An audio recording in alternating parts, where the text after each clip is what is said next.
Because what you don't know about energy can kill you. Here's Alex Epstein. Welcome to Power Hour. I'm Alex Epstein. Usually I have a long intro, but everyone watching this probably knows my guest today, so we want to just jump right in. Michael Shellenberger, welcome back to Power Hour. Awesome to be back with you, Alex. Okay, so we got a lot to talk about, but I first want to talk about, the last maybe, when did Apocalypse Never come out? Was that early 2020?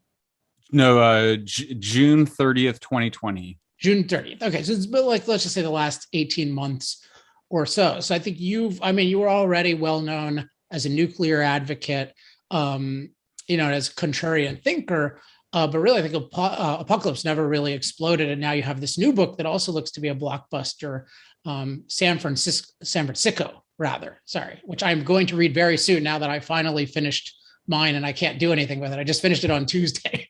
Congratulations. Tuesday midnight. Congratulations. Thank you. So, but I want to ask, even going back further, let's just talk about what caused you so you were at Breakthrough for a while, and then you started a few years ago, this group, Environmental Progress. So I want to go back then and just know sort of what were your goals in starting Environmental Progress? Because it seems like you've ended up achieving a lot of them. So it's exciting to know about how it began. You're very generous. I'm not sure if that's true, but yeah, I started Environmental Progress really to do research and advocacy. And I was excited about two issues. The first was defending the right of poor countries to develop, with including their energy resources, which of course are the foundation of that development. And then also to save nuclear power from its decline. And I really, just because nuclear turns out to be a huge issue, whoever knew nuclear would be so complicated, that I just really didn't have a chance to work on the issue, on the defense of the right of poor countries to develop their energy resources until Apocalypse Never, which started as a book on nuclear, and then it shifted to be brought about climate. And as you know, since you read it, we talked about last year, it has nuclear as one of the through lines through it, but it also has a humanist story, a story of human development as a story of energy progress, energy transitions, and really making a strong argument against Malthusian environmentalism or anti-human environmentalism. So definitely nuclear for sure, we've made a lot of progress in 5 years. We've made a lot of progress in 10 years. If you just start from Fukushima, which just, is really 10 years ago, was both Fukushima and the gas revolution in the United States. And both of them had a hugely negative impact on nuclear. We saved, we basically did the advocacy, bread and butter advocacy, open letters from climate scientists, testifying in front of legislatures, writing op-eds, writing columns for Forbes. And it's had a big impact. We saved nuclear plants in Illinois. The pro-nuclear movement has twice now. New York, upstate plants, obviously not Indian Point, New Jersey, Connecticut, South Korea. And the whole time we invested in people, we invested in leaders in different countries. So now there's genuinely a pro-nuclear movement. It's not vaporware. There are really pro-nuclear leaders in different countries. They're independent of me, independent-minded. We don't agree on everything. It's a sign that there's an independent movement here.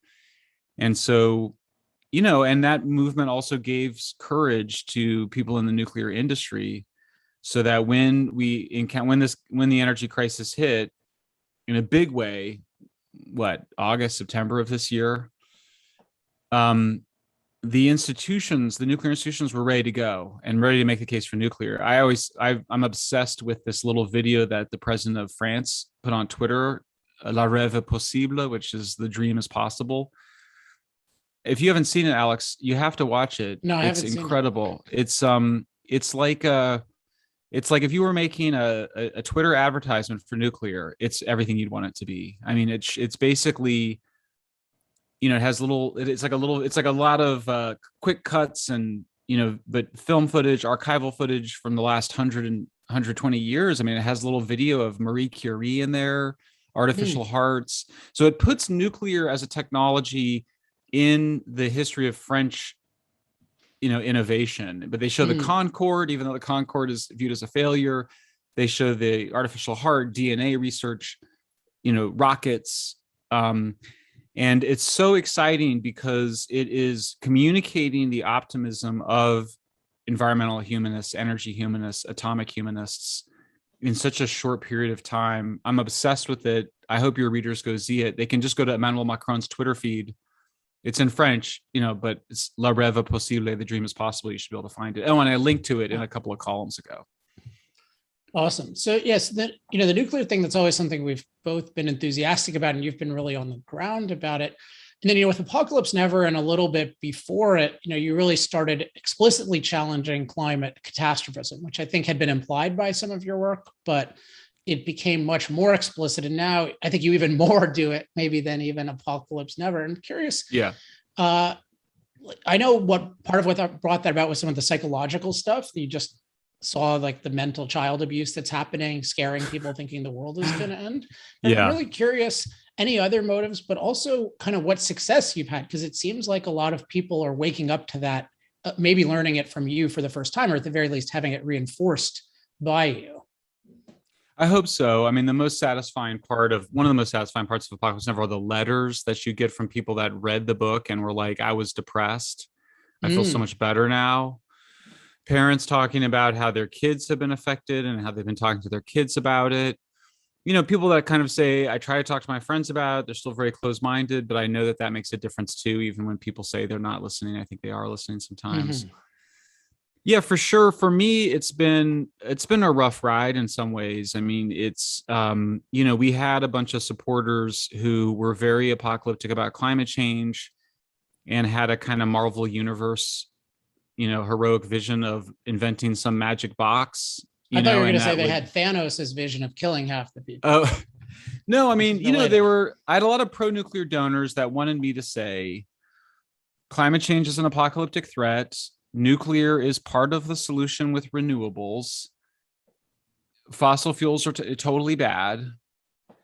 And these were all, liberal, left to center, pro-nuclear people. And I just was not on board with it after a while. And I realized that part of the reason there's a lot of motivations to shift from nuclear to this broader theme. But one of which is that there was some risk for me in terms of the future of my organization and myself. And so I felt like I needed to say what I believe on all of these issues in a single place, let the chips fall where they may.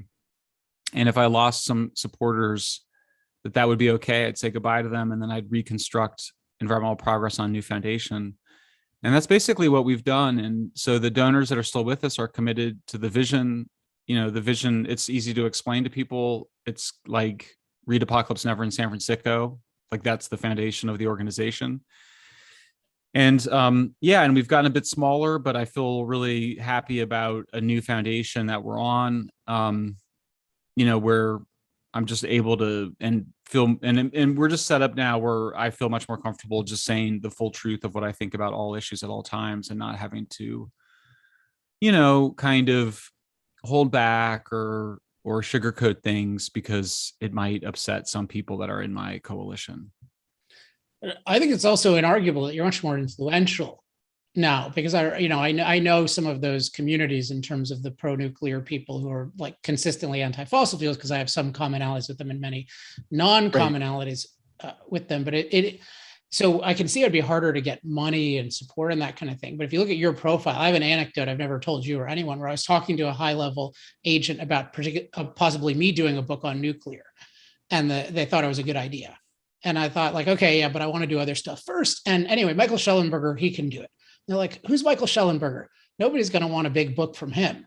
Like this was 3 years ago. And now you've got these two blockbusters. And I think a lot of it is because you're now out there just as yourself, as an individual thinker. And that's much more powerful than an organization that kind of oversimplifies things and homogenizes you with other people. So there's probably some lesson. Yeah, you got that right.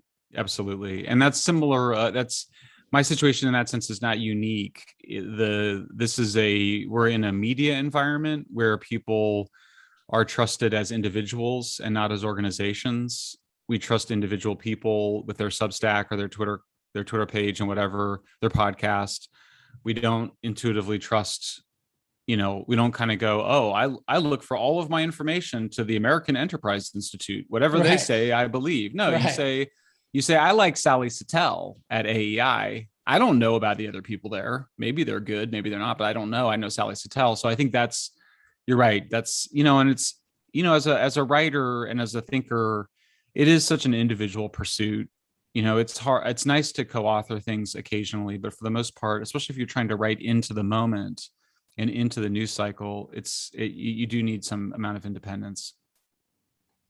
Yeah, that individual point, I think, is something that movements should learn. I remember I was talking to one of the big like trade groups a few years ago, and my view was, because they're like, okay, what initiative can we do branded by us? And my view was like, you should just take everyone who's an individual, who's at all successful, and try to help them with PR, and like help them book more TV interviews and give them publicity, because those are people who have a proven ability to actually connect with people. And you, as the XYZ Institute, nobody's ever going to believe it, because they're just going to think you're just a bunch of people and you have to do whatever the bureaucratic thing to do is, and you have a mandate. It's like, it's really hard to trust a trade group, but you could have somebody at a trade group that you trust as an individual.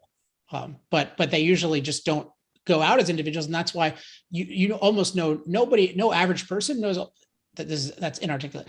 Almost nobody has like these positive associations with organizations, and I think it's becoming increasingly rare. I do too. Those who do, and it's actually the relationship of trust to institutional brands is declining, I think, over time, and will continue to. Interesting. So, I mean, what have you learned with Apocalypse Never? And, you have this incredible Twitter account, which I've learned a lot about how to persuade people from your Twitter account. I think among the energy humanists, you have the most influential Twitter account. At some point, maybe I'll try to outcompete you, but it's an amazing account. What have you learned about persuading people from the book and from your Twitter and from maybe from your Substack as well, and from your former Forbes column, which I know got a lot of traction? Oh, it's a really great question. I mean, the first thing is just, writing into the news cycle obviously makes a difference. I just published a piece that was my reflections on the elections. It'll get some attention, but what really got my attention was just tweeting out a bunch of the video from CNN the night of the elections. That's the stuff that goes viral. It's not super substantive, but it's interesting. I like journalism. I like being in the news cycle. That's a big part of it. So certainly speed, I think, matters. I try to, I love steel manning. I take a lot of pride in being able to represent my opponent's arguments as well as I can. The nuclear chapter in Apocalypse Never, I think it's like 2 or 3 pages of me being the best anti-nuclear activist I'm able to be.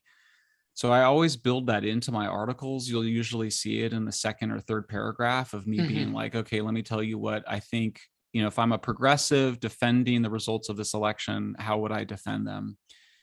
And then also I like tweeting. I like writing Substacks that are, that have neutral language, because I do write strong. I try to be as strong as I can without exaggerating. I think sometimes people perceive it as rhetorical or something, but usually if you read my texts, I'm not using a lot of adjectives. I'm not trying to I'm trying to avoid over egging the pudding. I don't think I always do that. Sometimes I'm sure I make mistakes, but my goal is still to use a more objective journalistic style and describe things. Certainly I did that in Apocalypse Never, though even more so in Fransicko.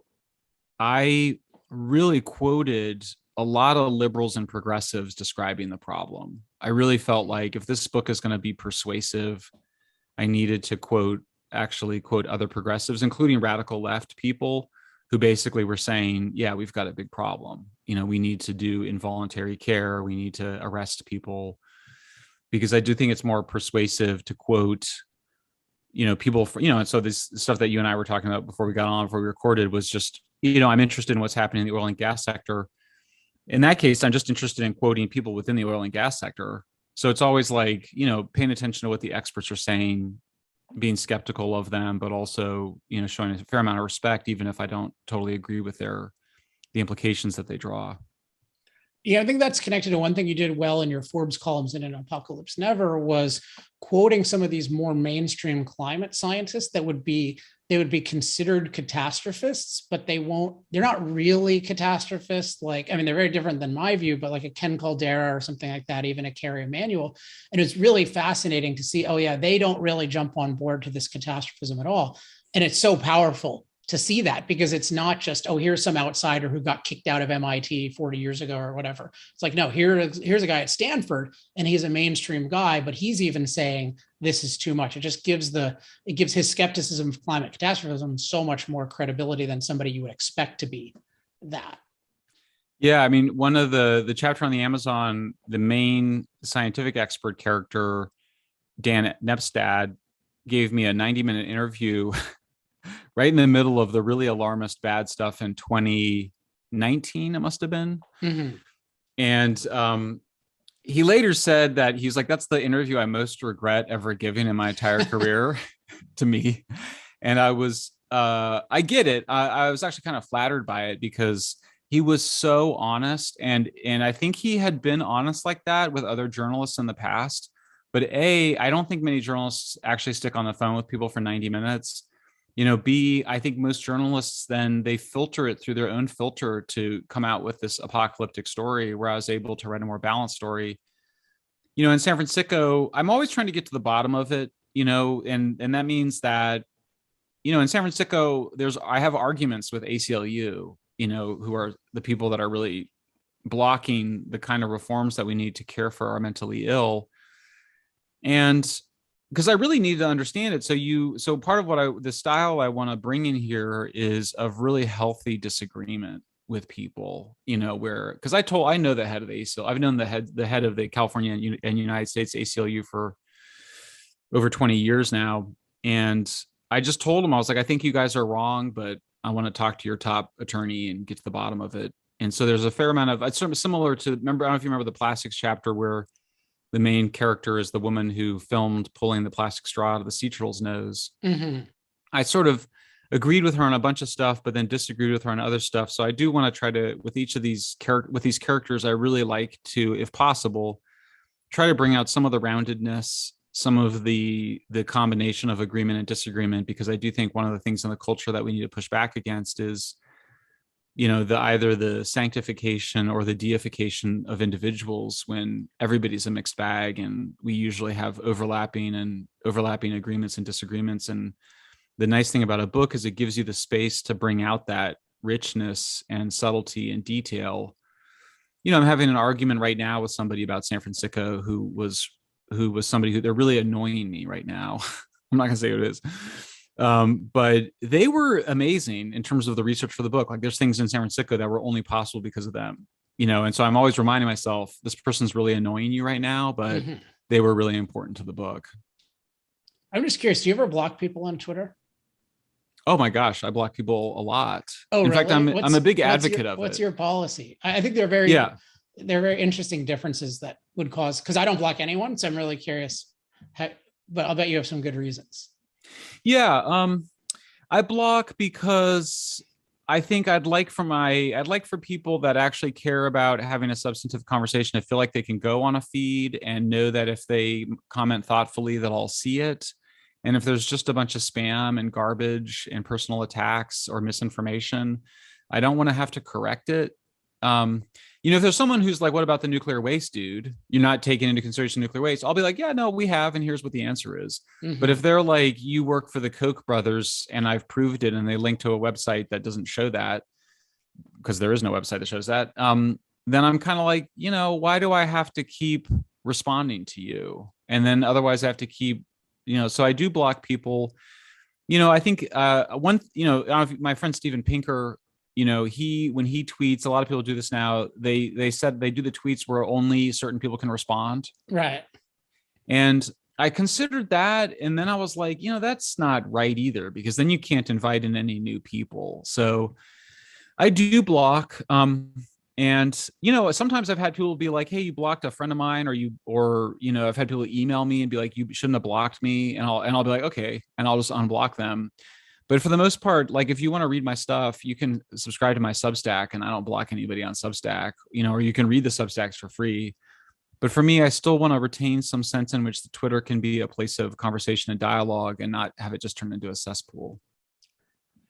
Yeah, it sounds like probably the best overall policy, at least, and I may change my policy. That's why I'm interested in yours. So kind of my positioning is like, I believe like I'm right and I will debate anyone. And part of it is I'm trying to empower my fans, the people who follow my stuff. So I sort of like there are a couple of notable trolls and they kind of come and go, but there's one right now that's like pretty unbelievable in terms of quantity of stuff, but he's like relatively intelligent and occasionally makes good points and often makes very bad points. But I like seeing the people on my side respond.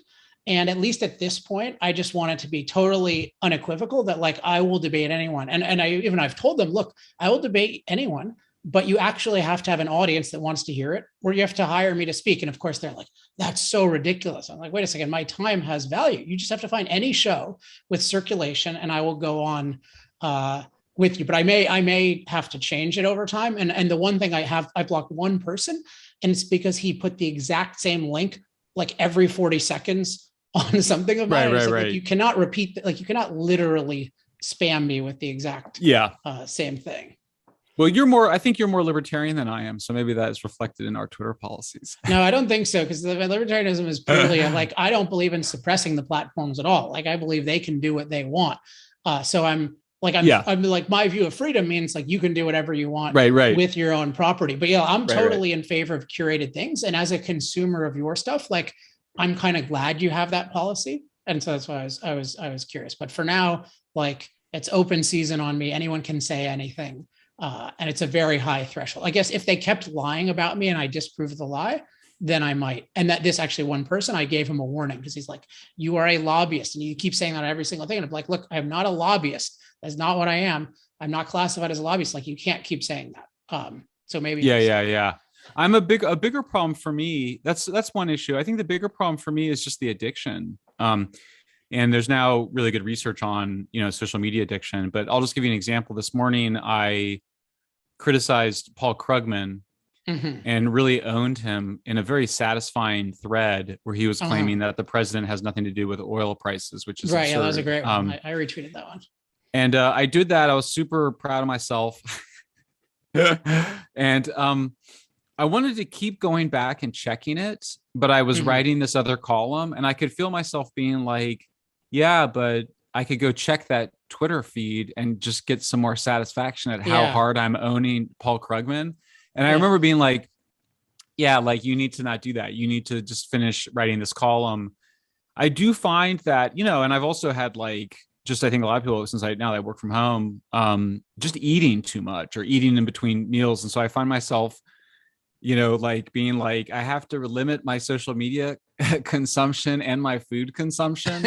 And that because they're both sort of like, how like when you're writing, you're like, oh God, I'm just going to go get a piece of chocolate right now, and it was like, I'm just going to go check Twitter, and they can often deliver a similar escape when you really shouldn't have one.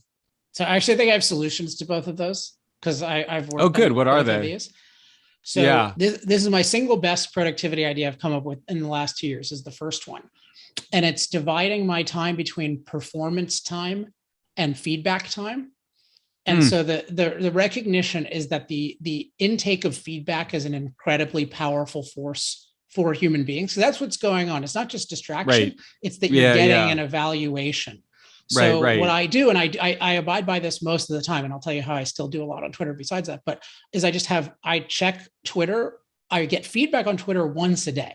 So I have a time, and it's actually near the beginning of the day. So I look at, all my verified things, like if you have a blue check, you can see your verified and impressions and stuff like that. Right. But it's only once. And I do this most days successfully. And so what happens is I can still create things on Twitter, but I do it through Typefully or something that's outside Twitter. So I don't look at the responses to it. And it just allows me to be very productive and to be excited about that one time of the day. But then that time of the day is done. I do the same thing for email. I only check email once a day. The qualification is this is because you might wonder, well, what if something really important comes in? So I have an assistant who checks my social media messages, email, everything once an hour. so that I know that I'm always protected. Because otherwise you think like, oh, what if CNN wants to talk to me, right? And so I can't validly ask that question because he's doing that every day and even a couple times on weekends. Yeah, that's the power of routines, right? It's like you have to structure your day so that you're not having, because it takes energy to not go and indulge in something. And so if you set aside those at the beginning or at certain parts of the day, I totally agree. I need to get better at those routines. But and so there's a controversy, like, do you do it at the beginning of the day or the end of the day? Because a lot of people think like, oh, I want to do all the productive stuff at the beginning. The great thing about getting the feedback out of the way at the beginning is, for every conscious hour that you are not checking anything. Like it's out of your mind as a possibility until you wake up. So the most that can happen is you'll want to get up early, which is not the worst thing in the world. But it's great. I find that I'm so much smart. It's shocking. And I had the reverse experience yesterday because I had a video. I had just finished my book. I was sort of like not in this performance mode. And I had this video clip on GB News that was like, it was really well received. It was just really fun to see that. And I've been doing this book and that's very long-term feedback, but I just noticed, oh my God, I'm an idiot. Like I do not function well at all. But when this is out of my mind, I can think proactively and I can do real work and I'm so much happier. So that's why feedback time in the morning. And then it's performance time until I wake up the next morning. Nice. Food, you look like you're doing just fine with. The only thing that I do definitely is I just make sure I have a minimum spacing between my last meal and my first meal. Like it's just at least 13 hours. And that for me just prevents me from going off the deep end in terms of consuming stuff. Also, I have a gluten allergy now, or I noticed that. So that just limits a lot of junk too, because a lot of the best tasting stuff will make me feel sick. Yeah. All right. So yeah, that's our little productivity for writers who get a lot of public attention segment. So let's talk about San Fransicko, because this is a really interesting development for you. When did you, because it seemed it was a little odd maybe from the public's perspective, because you were getting so much attention on these energy and environmental issues. And then you jumped into this. And I know you have this 3-part thing with HarperCollins, your publisher, but like, when did this start for you? And then when did you decide, okay, I'm going to devote a big chunk of my life to writing about this and fighting it? Yeah. Well, great question. So, it really starts in 2018, when I ran for governor, I started to look at housing and homelessness. And when I came back into it, I was like, this is such a big deal. But I still kind of viewed it as a housing problem. And then in 2019, I wrote an article about why the governor needed to have a state of emergency on homelessness so that he could approve housing. And some friends were like, dude, you need to take a harder look at drugs, drug addiction and mental illness as drivers of who's on the street. And I was like, oh, of course I know that. Dr. Drew, who's the famous, what was he? He's Dr. Drew. Yeah, he's Dr. Drew. He was on Loveline. He was on Loveline. Yeah. I did his show on the Amazon. And then I knew that he was sort of outspoken on homelessness. And I was like, what's going on? And he was like, you just got to read these books. So I read the books. So they were about mental illness and addiction. And then I wrote a follow-up piece called Why California Makes Homelessness Worse. My Forbes editors were like, you can't do any more columns on homelessness. You're out of your swim lane, dude. And so it was clear that if I was going to be able to do anything else on that, if I was going to be my bailiwick, I had to do a book. Apocalypse Never became a bestseller. So I had an opportunity, but even before it was published, I was a little depressed after the beginning of the COVID pandemic, because it completely threw a wrench into my plans for the year. I was planning on traveling around the world and promoting Apocalypse Never and building the pro-nuclear movement. I was really excited about it. And then we were all grounded, right? And I was a bit depressed for a bit. And I started watching these videos of Viktor Frankl, who's the famous Austrian psychiatrist who figures out that Freudian psychoanalysis doesn't work on depressed people. This is in the 30s. And what does work when he's counseling young people who are depressed and even suicidal is he would say, why don't you kill yourself? Which I just thought was amazing, and sort of really twisted and dark. And of course, he's not saying that they should. He's just saying, why do you live? What is the purpose of your life? And they would say things like, well, I've got my girlfriend. I want to get married one day. I want to have kids. Or, my parents would be heartbroken if I killed myself, or I want to become an engineer or an artist. And it was just a reminder. I mean, first thing that happens is I watched these YouTube videos and I felt better. I felt happier. And then I was like, well, I better get a goal. My problem is that I don't have a goal anymore. Like, the reason I'm depressed is that I don't know what I'm supposed to be doing. I had this plan. When is this in terms of the launch of must have been Apocalypse Never? Well, it must have been. I mean, the pandemic starts in March. So March, April. So Apocalypse Never is not even out yet. I never was super worried about Apocalypse Never. I had a lot of confidence in the book. I knew it was a good book, and I thought it would be successful, but I just didn't know what to do with my time. I was just kind of like, what am I supposed to be doing? And tweeting about climate and energy was like bizarre in March and April, right? So I needed something I'm a very high energy person. I read a lot. I read everything. So I needed something else. And I basically just decided to start working on San Fransicko at that point. And then I got the book contract. I was working on the book contract when Apocalypse Never was published, and Apocalypse Never became a bestseller. And then I got a book contract. So yeah, I mean, there's a lot of different reasons to want to do it. I mean, the biggest one is just I'm upset by these open drug scenes. I'm upset by the street addiction crisis. I'm upset by the 100,000 people on the streets of California, and they're very ill. My aunt had schizophrenia. She was well taken care of. My parents are psychologists. My wife is PhD in sociology of kind of families. My sister works with people that are mentally ill and drug addicted and permanent supportive housing. So this is all in the family. And yeah, I just was like, this is crazy. And I think with Apocalypse Never, I do have a book contract, by the way, to come back to my book on nuclear, but I feel like I got to the bottom of nuclear and energy and the environment. I mean, there's some stuff I'm interested in, like you and I are going to talk about what's really going on with the oil and gas sector. But in terms of like the big questions of like what matters in terms of human flourishing and environmental protection, I feel like I got to the bottom of that with Apocalypse Never. So with a lot of intellectual energy left, I wanted to pick on kind of a big new topic. And so that's how I landed on San Fransicko. I mean, yeah, so what's your basic analysis of it? And I mean, maybe even before that, just describe a little bit what it's like being in some of these cities for people who are not witnessing it firsthand. Sure. So if you come to San Francisco or Los Angeles or Seattle or Portland, but really whole sets of cities beyond that, Denver, Sacramento, Austin, there are large numbers of so-called homeless people living on the street. In many of these cities like San Francisco and Los Angeles, a lot of people living in tents, increasingly large tents, encampments.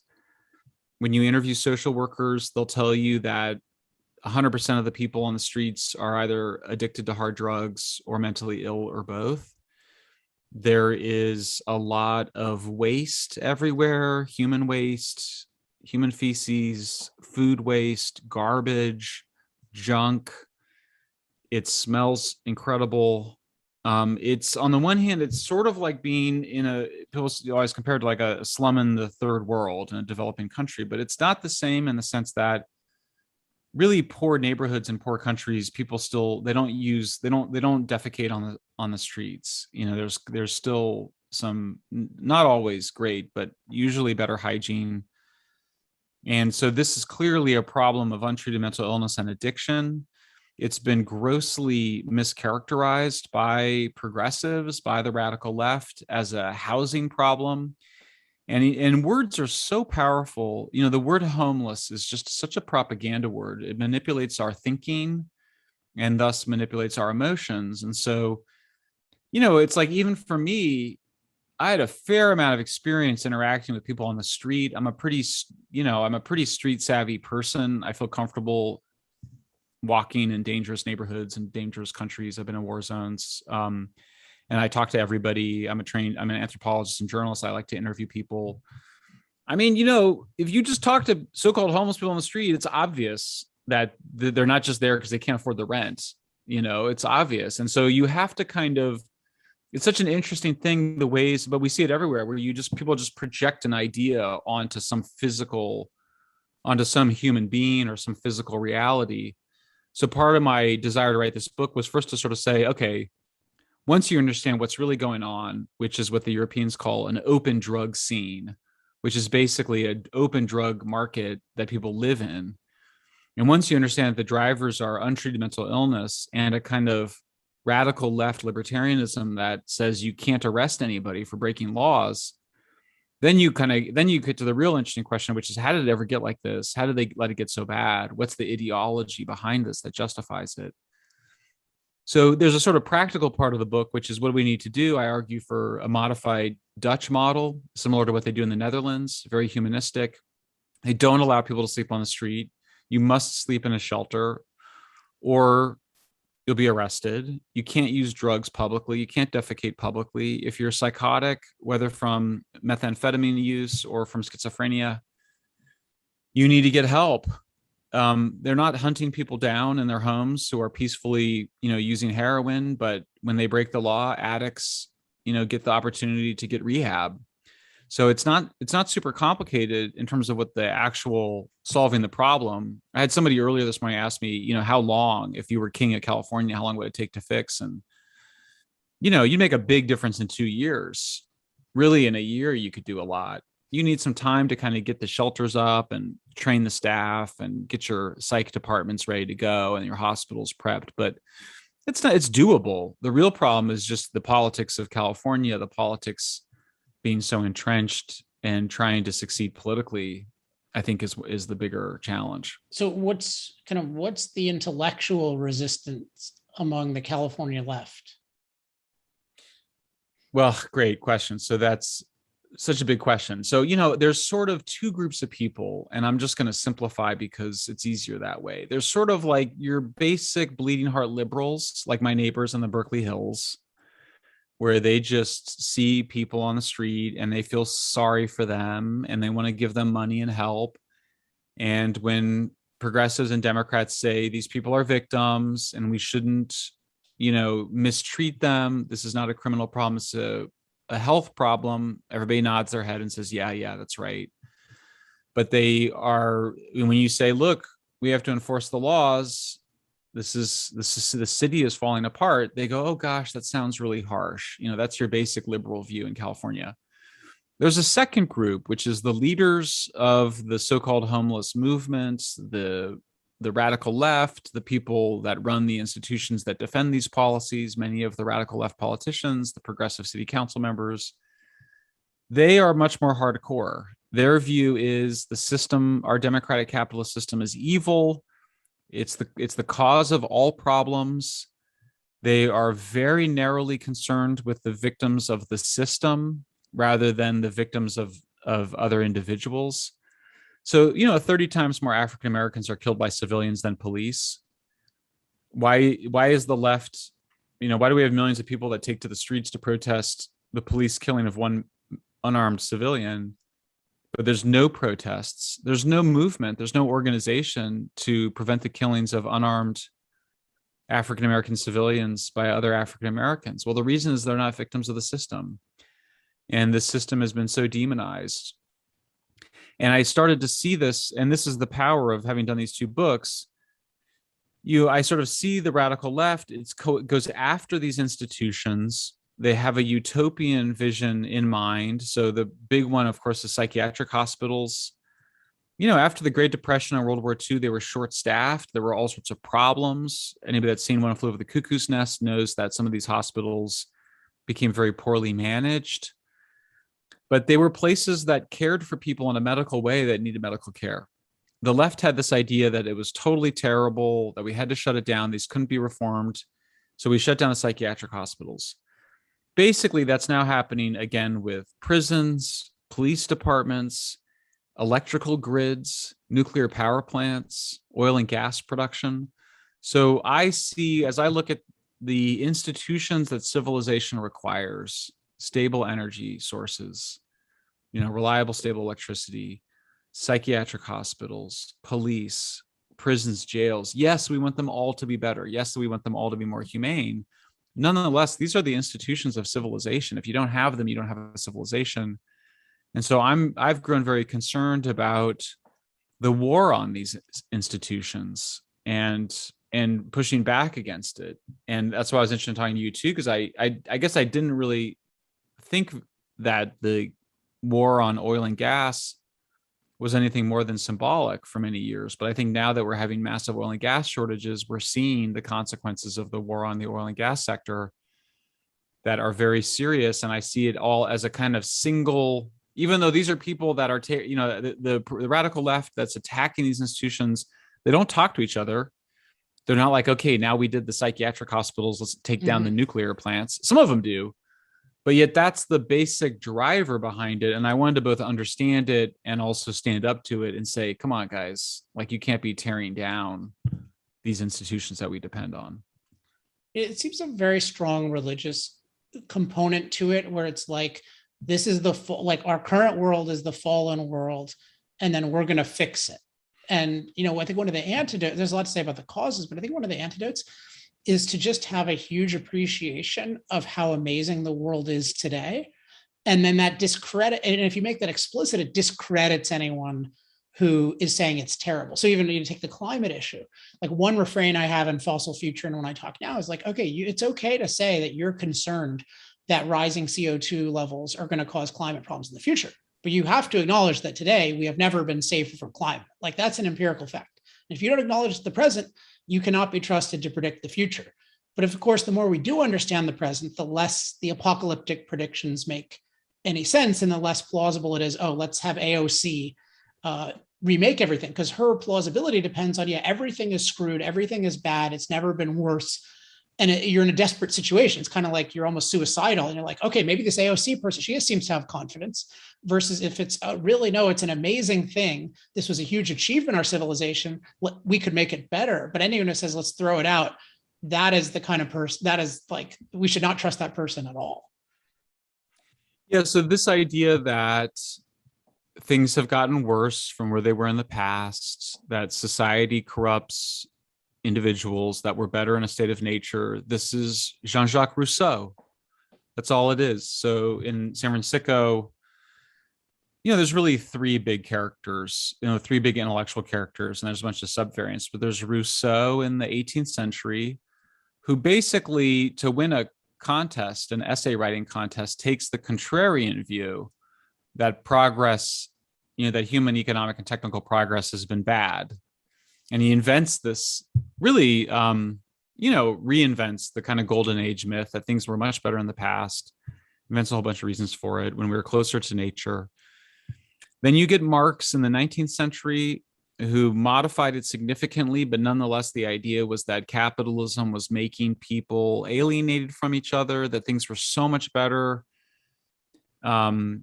He sort of had it both ways. Like he did talk about the brutality of farm life, but there was still a romanticization of collective production as opposed to the private property.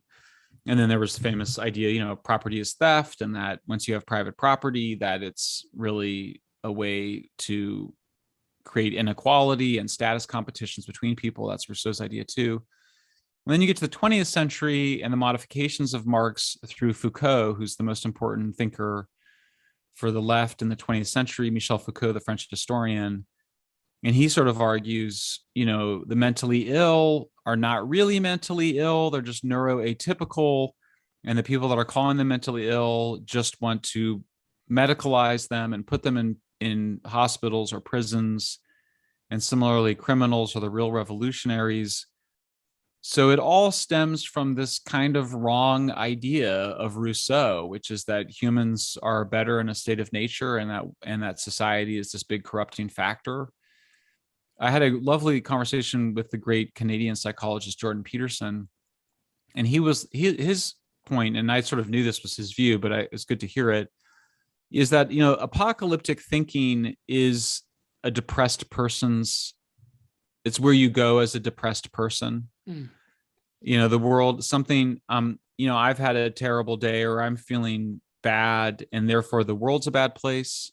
I'm a bad person, and therefore the world's going to end. That's sort of the finishing logic of depressed people. I see a lot of that in Rousseau.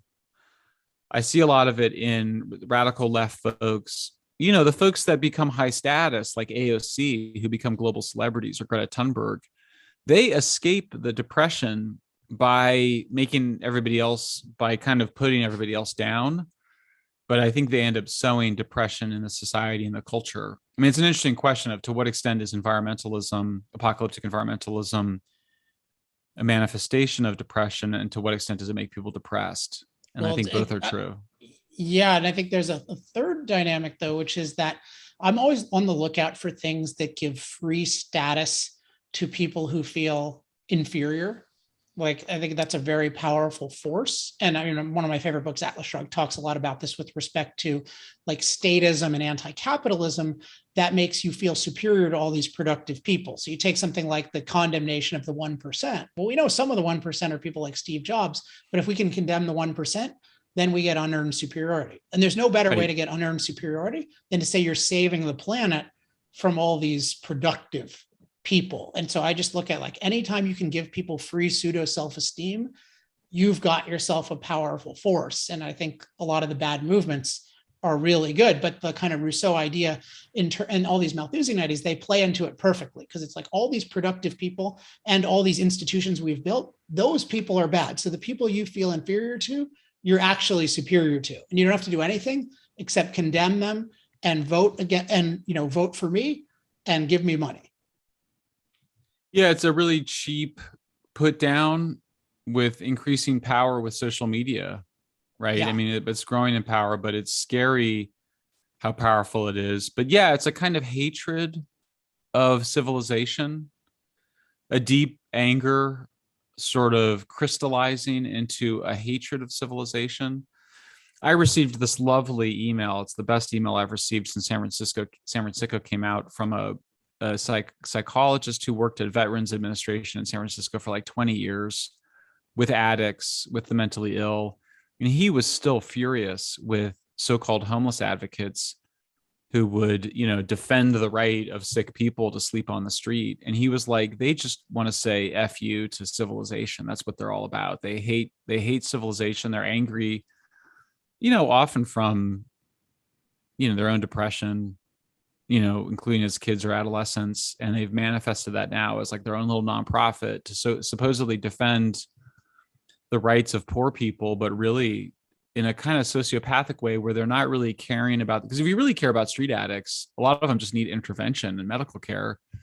The idea that you're taking care of them by letting them live in squalor is really a sad joke. And yet that's what so-called homeless advocacy is. So I'm trying to think of the transition between that and ESG. I would say unearned superiority. Speaking of unearned superiority that hurts people, let's talk about ESG. So what's your sort of thinking about ESG lately and what you found surprising? Well, I mean, like I mentioned, I for years, when Bill McKibben and these guys were like, we're going to do shareholder advocacy to cut off private and public funding for oil and gas development, I was like, that's absurd. Like, there's going to be, the market doesn't work like that. If you are able to, if Harvard divests from, Exxon, somebody else will invest in Exxon. That's absurd. Right. I didn't think I just was like, that's crazy, right? That's just not how markets work. Well, I started to see some evidence that in fact that was what was going on. Basically I read, Bloomberg, Goldman Sachs, and a columnist for Financial Times were all like, no, there really should have been more investment in oil and gas development production in the United States. But when firms tried to do that, one of them is the EOG. When they announced that they were going to expand oil and gas production, they were punished by the market. Now you kind of go, well, market's always perfect. So, they just, I hear from a lot of guys in the oil and gas industry, they kind of go, well, we're trying to make some money now. They had a bad period from 2010 to 2015 where fracking was so successful that the price of petroleum dropped to whatever. What did it reach? $30 to $40 at least? Very low. There was that quote period where it was negative, but for a day. But they're victims of their own success, or too many people rushed in. Yeah. So then you kind of go, okay, well, that makes sense. But then you kind of go, well, what about when oil prices start to go up in 2016? You would have expected expanded oil and gas development. So yeah, I'm not saying that there's not some amount of these guys being like, no, we want to keep the market tight. But obviously we're in a situation now where, Biden is like pleading with OPEC to increase production, and yet we're still not really significantly expanding oil and gas production in the United States. Maybe it is going to start to happen now, but I thought it was interesting because it seemed to me there were people that I trust as kind of straight market analysts who weren't like Bill McKibben hyping their own activism, who were saying, no, this ESG shareholder stuff really did reduce the amount of investment that went into oil and gas production in the United States more than would have occurred had there not been that activism. Now, I don't know, maybe you don't share that view. I'd be very interested in your take on it. I do have that view. I mean, I've been scared as hell of the divestment movement since McKibben announced it, really in 2012. That's actually what I challenged him to this debate. And we had this debate is actually exactly 9 years ago today. And because he had this thing that said the fossil fuel industry is planetary enemy number one, planetary enemy number one. And it was all about like, we're going to start this divestment movement in the model of South African divestment. And so but the clear goal at that point was a demonization goal, the demonization to get political control. So it's very explicit saying, we're going to make them the villain, right? So that we can get political control over them. Now, the brilliant thing that happened later, and so that had a kind of modest success, but the brilliant thing they did later, which was not, I believe, part of this first manifesto, is they used in part the fact that government controls the whole financial markets and like government has a lot of control over these things. And what they did is they really took over the companies. So they got this quasi-political managerial control. And so that's what's really happened with ESG. When that's what you see with something like EOG. It's not just the markets punishing you, but it's like you have to have the sustainability person on your board and you have to meet these ESG metrics. So really the divestment people have become major corporate actors. Like they are, their belief that you should not do any of this stuff is a major factor in the operation of these companies, and then also in the funds. I mean, the thing I talked to a lot of oil and gas people, and over the past 3-4 years, it's all been about like, we can't get money, we can't get money. And even they're saying, yeah, okay, we maybe took too much in the past, but they're really good deals. So what happens is only the very, very best deals, like the ones where you're going to make huge profits, those go through. But all the marginal deals that are profitable that we need as consumers, those are being blown up. And then the other thing you see is with, you're seeing this most with coal, but you're seeing some with oil and gas, is even basic insurance things are being stopped. And because what happens is with these giant institutions is they look for these symbolic actions. And so they'll say, oh, what can I do first? I won't bond this coal mine, or I won't I won't give insurance to this thing. And they sort, or I won't allow drilling in the Arctic. But each one of these things is there for a reason. And then you just keep causing more and more problems. And so I believe it's to me, the ESG thing is the scariest thing in the world, because I don't believe that voters will do something idiotic, but I do believe that status seeking people in corporations who already have a lot of money and all they have to gain is status and all they have to lose is kind of shame. I have an infinite fear of those people. Yeah. What can happen there?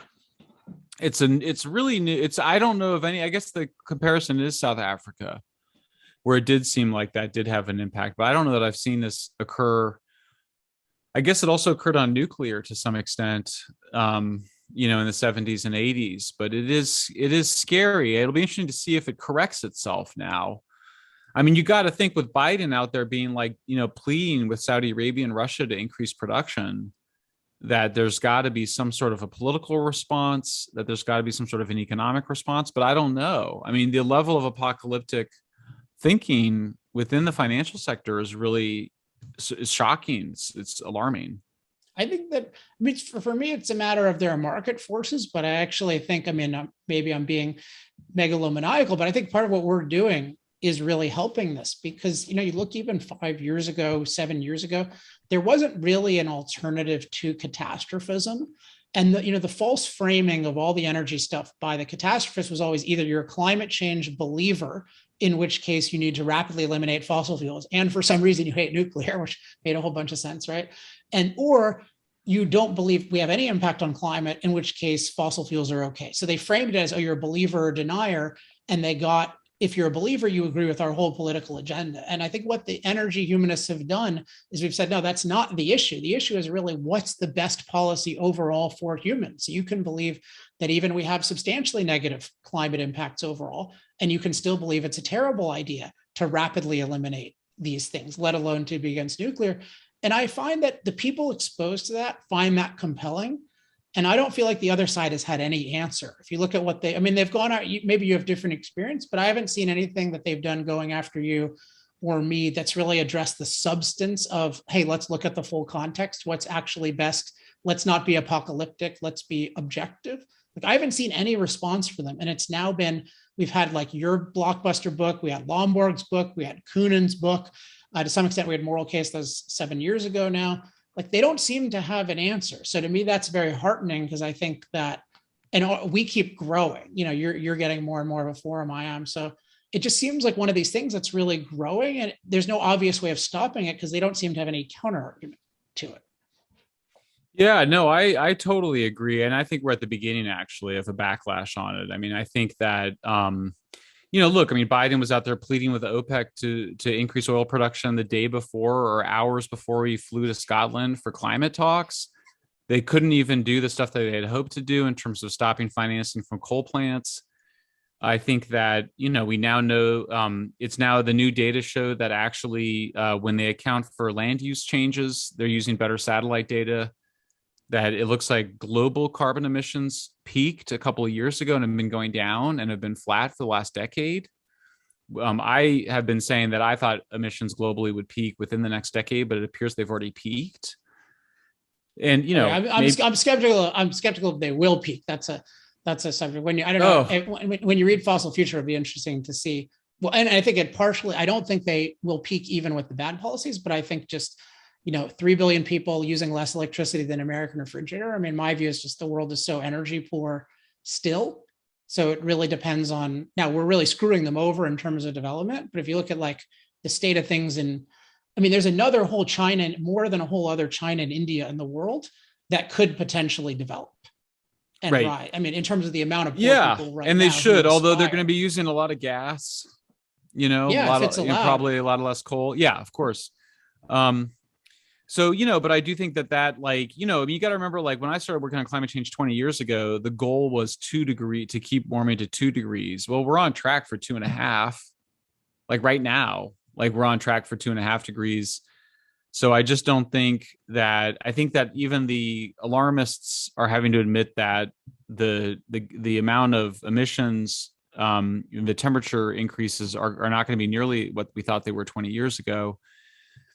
I think the gas revolution does make a big difference to all of that. It's clear that the big increase in coal was a temporary thing from China, but really even China is going to be going big on nuclear now. We saw an announcement yesterday, they're going to do, what was it, 150 gigawatts over the next 10, 15 years, which is as much as we did over the last 35. And I just think also the energy crisis, assuming it continues for a few years, at least a year, I think is going to remind people that, having access to cheap and reliable energy is essential. And if you don't guarantee that, you're going to get voted out of office. So I do think all those things matter. I will say, I think climate alarmism is pretty baked into these institutions now. You've got these staffs, these professional staffs that are pretty committed in terms of their identities and their work to doing climate. We're a rich society, so we can sustain a fair amount of, surplus intellectual labor. The form of the ESG community, but that's destructive labor. That's literally destroying. Yeah. That's literally not just taking the products of our labor, but kneecapping us. Yeah. Yeah. And that's obviously, I think, the biggest issue to deal with, which is, how do you prevent the most advanced parts of civilization from destroying civilization out of which they came? It's why we're writing books, why we're building this movement. But I'm feeling more optimistic in some ways than I have in years. I think we saw that there's a backlash to wokeism, which I think includes, if I kind of go, what is the core of woke progressive religion in the United States and, increasingly around the world? It's basically climate change and race. You might add some sex with like the trans stuff, but basically these are, religious movements that are trying to introduce a radically different morality from the morality that, all humans are created equal, trying to suggest a victim morality where we give special rights to people that we declare to be victims. It's pretty ugly stuff. It has pretty ugly outcomes. I am optimistic that when you expose it for what it is, that people will turn away from it. I just finished reading John McWhorter's new book on woke racism. It's going to be on the New York Times bestseller list this week. It's really fun. It's really funny and satisfying to read it. And when you read it, and he kind of goes through a bunch of the contradictions. White people move into the inner city, they're accused of gentrification. White people leave the inner city, they're accused of white flight. White people enjoy Black culture, they're accused of appropriation. White people avoid Black culture and they're considered racist, or ostracizing. I was trying to figure out, like, why is it that among progressives, it would be not only okay, I would be celebrated if tomorrow I came out as a woman. If I was like, Alex, I'm actually a woman. I'm a woman now. You should call me Michelle. And you would be obligated to be like, hey, respect Michelle, respect for you and your journey. And I would be like high status as a trans woman. But if I were like, hey guys, I'm Black. I'm a Black man. I'm going to change my identification on my driver's license. I would be like driven out of Berkeley. And yet I'm physically have more in common with Black men than I do with white women. So why is that? Like, what is that about? Maybe mentally too. Yeah. So you kind of go, what's that about?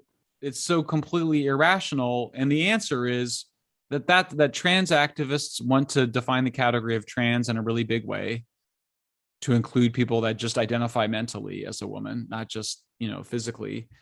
And African Americans have a lot of reasons. And again, I'm not judging it at all, but they have a lot of reasons for trying to keep, you're trying to basically not allow people to pass as white or to kind of put down people that are trying to, blur that line.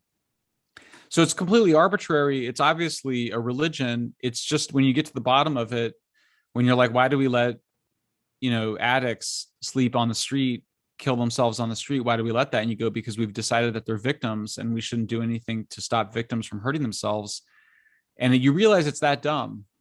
It's really that dumb. And you realize that, like, there is no scenario for climate apocalypse. It just doesn't exist. And I think there is, so you have to have some confidence we have to have some confidence in the truth still, which I know is hard to do because we're in this super social media environment and people are so resistant to the truth and they live in these bubbles. But there is politics. And, you saw the thing I was mentioning where I was like filming CNN commentators, being like, hey, I think people think Democrats are annoying, off-putting, and offensive. And you see watching them in real time being like, yeah, this is a real problem. There is a way in which politics will intrude upon our bubbles and it will correct for some of these things. It takes a while and people suffer, but nonetheless, I do think there's some correction going on. Yes, the comment you made earlier, I keep thinking about just this condemnation of civilization and how often that's happening. And I think part of what's powerful, there's a really, really good article by Antonio Garcia Martinez. I assume you're at least a little bit familiar with him. He's the guy who got kicked out of Apple. He has a really good, I subscribe to your Substack, by the way, so people should do that. I also paying subscriber to his as well. He has this brilliant article in his paid Substack just about how, like, he thinks certain aspects of Christian morality are like, make us extremely, extremely susceptible to any kind of justice type of argument. And I think what happens is people will make these justice arguments against civilization, like against civilization the way it exists. And that gives plausibility to, oh, it's all evil, it's all fallen, we should get rid of it. And so I think part of what's necessary is for us to have a positive vision of, like, to love what we have, but then have a positive vision of the future. So I think nuclear is an example of that. That global human flourishing is an example of that, like that we're moving people toward. And that way it's progressive in the best sense, as in, hey, we're here and we can move forward, but we embrace a lot of what we have. and we want to do better. Because what I worry about is people who are just conservative in the pure sense of the word, like, hey, let's just keep what's old. They don't really have an answer to some of those criticisms. And then the alternative becomes, oh, let's overthrow everything or let's do nothing. Versus I think what it should be is, hey, let's move us in a better direction versus you want to regress us. That's why I hate progressive as a term. I think of them as regressives. And you can point out, and I think if you do that, you can point out all the points you made, including like, why is there no concern for all the Black people being killed by actual criminals? Why are these homeless people totally dehumanized? So I think that part of what I like about your work and what I think some of us are doing is we have a vision of a better world. We appreciate this world, and we have a vision of a better one. And I think that's and we argue against the bad stuff with that positive in mind versus just reacting like conservatives too often do and just say like, oh, so much better 200 years ago, and let's go back to that. Yeah, you got it. I mean, it seems like we're clearly in a transitionary period from an older politics, but I would say from a neoliberal politics to a more nationalist politics. I think the obvious thing, and Andrew Sullivan just wrote a column about it, citing a bunch of my work and others, that basically the political right has the potential to embrace a positive vision of energy that includes a bigger role for nuclear. Now, that's going to include some amount of state, planning and state, vision. And so it really turns on this question of what is the role of the state. You see what China and Russia are doing. They view energy as an extension of national security and of economic nationalism. I look at, Apocalypse Never in San Francisco as offering sort of a complete, alternative strategy for the United States and potentially for the center right, which is let's support the creation of a new institution in the form of CalPsych. That's the name I'm giving to this new agency that would cover psychiatric and addiction care at the state level. But let's also have a nuclear build out, and we should never ever be in a situation that we're in right now of oil and gas shortages. That's ridiculous. We should be exporting a lot. And if you start to run into some changes of supply and demand, then you still got a lot of nuclear plants to back up. So yeah, I mean, I agree. I think that the future vision though requires embracing a new role for government. And that traditionally has been where I think conservatives have struggled. Ironically, because of course the original definition of conservatism under the Burke view is that conservatives are defending existing government institutions against a much more radical, tear it all down Jacobianism. Oh man, now I feel like we could have another hour discussion about this. I'll just give my quick view, which is that I'm very sympathetic to the CalPsych type thing, because the government, like things the government controls, it has to manage. There's a question of how much it should own. I think it should own and control much less, but if it owns and controls, it has to manage it. So it can't be like we have a government university and then it's just like, it's filthy and it doesn't work and it's just drugs, right? You have to control it in a rational way. So the way the government is owning and controlling these things and then totally mismanaging it, like it needs to manage them. With the nuclear, I think like my vision that I'm working on is how do you actually liberate it? Like how do you liberate it so that it can be competitive? And I think that's the ultimate potential of it, because as long as it's an arm of the state, it's going to be done very inefficiently. It's going to be less evolution. And it's going to, I mean, you look at what's happening now with the plants in Atlanta and stuff like that. So that's that, I think, but so at a high level, I think you have to have a positive vision for humanity.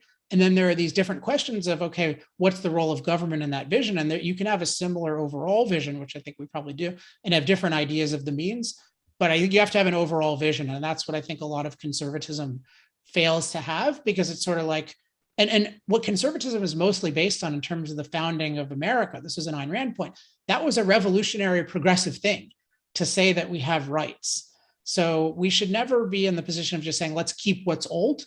It's like, let's do what's best and let's move forward and really be open to different ways of getting there. Yeah, that's right. I mean, I think, with nuclear, yeah, it's a longer conversation. I think the challenge, of course, is just the relationship is just the essential danger of the technology. And if it were to be decentralized in the way that we decentralize, fracking rigs, you just have some safety and security implications that I think are not obvious. Yeah, well, that's a good topic, and I'm looking forward to your next book. And I may do one myself, depending on what you cover. But I'm really interested in how to decriminalize nuclear. So, Mike, where can people learn more about your work? Yeah, definitely Twitter, at Shellenberger MD. MD are my initials. He's not a doctor. I had no choice. I know he not got a doctor. in trouble for that. Somebody emailed me. I get a lot of shit for it. Somebody emailed me and is like, I can't believe you have this doctor looks like a quack. And there was someone, I think, named Frank Shellenberger. And I'm like, you should have just looked at the whole name. It's not on my name. It's on the handle. And of course, I wish there is no Shellenberger. It was not available, nor was Shellenberger M. So anyway, that's the long explanation of it. But yes, Shellenberger MD, not a doc. And then the books, please buy Apocalypse Never and San Fransicko. They're both available through Amazon. They're really they're really the heart of my output for the last few years. Awesome, man. Great to talk to you. Come again anytime. You too, Alex. Great talking with you, man. Thanks again to Michael Shellenberger for joining me. You can probably tell it's a different day. It's actually the day after I had to run right after that interview with him. So different setting. Also, I have different lighting. We're playing around with the lighting. Somebody gave an interesting suggestion on YouTube that is probably right, but I don't think we've totally fixed the lighting yet. So sorry for any aesthetic disturbance for those of you watching. Just one point I really want to emphasize from my discussion with Mike is there's a lot of reason to be optimistic right now about the prospect of energy humanists, which is not to say at all we should be complacent, but I think this is one of those times when you can see that there's a certain school of thought that's on the rise. And as I pointed out, we don't have any real intellectual opposition. We just have this huge established opposition, but they don't really have an answer to us. And then also we are increasingly being validated by events. Now, events are a weird thing because often people think, oh, well, if the grid just crashes, then it's going to be great. And I never like that line of reasoning, A, because I don't want the grid to crash, and B, because if there isn't a real, a genuine alternative explanation that's compelling and that has some traction already about why the grid was going to crash and did crash, then the establishment will just explain it away as they're trying to explain away problems in Europe, saying, oh, well, it's just fossil fuels are volatile and unreliable, so let's go for reliable solar and wind. I mean, people are really making that category of argument. But if you do have events and you do have an alternative explanation of those events that already has traction, then you're in really good shape. The other thing is you don't need a crisis to show that your view is right. You just need to show people all the events that are going on that validate your views. So you can show, look at, here are the problems in Germany. Here are the problems in Denmark. We don't need a total crash of everything to make these points. We just need to be aware of them and publicize them. So it's a really good time now to share the materials of energy humanists, support the different kinds of causes. You can definitely check out Mike's organization. I think it's environmentalprogress.org. Actually, I'm quite sure it is environmentalprogress.org. And you can share my material, maybe number one, by going to my new free Energy Talking Points newsletter. So go to alexepstein.substack.com. You'll get my latest talking points. They're very easy to share. I make it with the new format. You can immediately share it on Twitter. You can share it via email. It's free. So just trying to get as many people to sign up to this as possible. Also, if you want to financially support my work, including the massive R&D budget that makes a lot of the projects possible, including Fossil Future, which I just really finished. I shouldn't have probably buried that. I mentioned that during the show, but it's really done in terms of like, I can't make any more even remotely substantive changes. I don't even think they want me to look at the book before it's out, but I've done the final editing on the book. And that was really made possible in huge part by accelerators. So if you go to industrialprogress.com/accelerate, you can help support our research and development and our promotional efforts. Let's see what else. Well, so Fossil Future is still, like, release date is February 22nd, 2022. So really looking forward to that.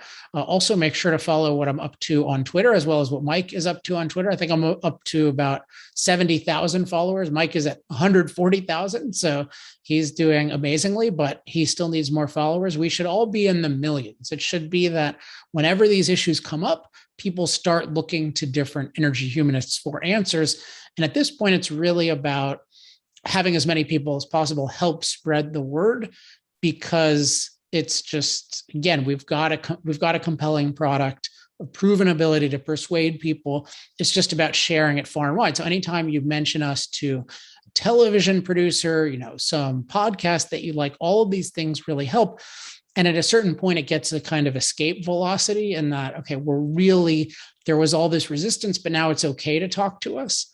And the more okay it is, the more of us they'll talk to, and the more frequently we'll be consulted. So there's just a lot of potential right now, but we are at a very, very opportune moment, and also dangerous moment given what's happening in the US. So we really need to oppose this reconciliation disaster. And then around the world with all of these terrible climate catastrophe, fossil fuel elimination targets. So we've got this huge potential, but also this really bad opposition movement. And the number one thing you can do is just share the really good work that's out there with as many people as possible. All right, let's wrap up with that. I hope you enjoyed. By the way, this was a bonus episode of Power Hour because I'm usually doing it every 2 weeks, but Mike emailed me and said, hey, I want to talk about all this stuff. And I really like talking to him, and I thought you would enjoy it as well. So hence the bonus episode. Next week, I have another episode next week talking to Bjorn Lomborg. So I hope you enjoy that as well. As always, if you have any questions, comments, love mail, or hate mail, email me at alex@alexepstein.com. And that is it for this week. So I'm recording this on a Friday. If you hear it on a Friday or Saturday, this week, or I guess any future week, have a great weekend. But in any case, I'll be back next week with Bjorn Lomborg. Until then, I'm Alex Epstein. This has been Power Hour. Power Hour. Life, liberty, and the pursuit of energy. Power Hour. The antidote to shallow thinking about energy issues.